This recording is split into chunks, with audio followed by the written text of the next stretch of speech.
ubuso 1300 bukora ku kiyaga cya Kivu, havuyemo plage cyangwa se ubuso bwagenwe na leta babukora ku kiyaga cya Kivu. Ubwo bugurisha buri ruguru, aho haruguru muri kureba hahinze harimo ubuso 1300, turagurisha miliyoni 180, kandi harimo ibiganiro.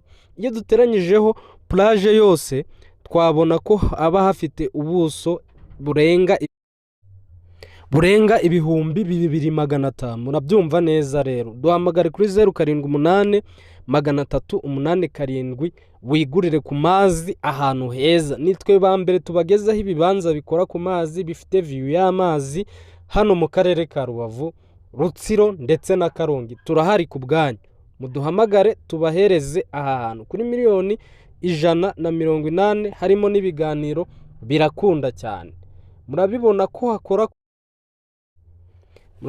hakora ku mazi kandi hakora ku muhanda, ni hafi n'amashyuza muri metero 500, ni hafi na kaburimbo muri metero 5, ni hafi aho dukandagiye kugera kuri kaburimbo harimo metero 5, ni nkaho hakora ku muhanda wa kaburimbo.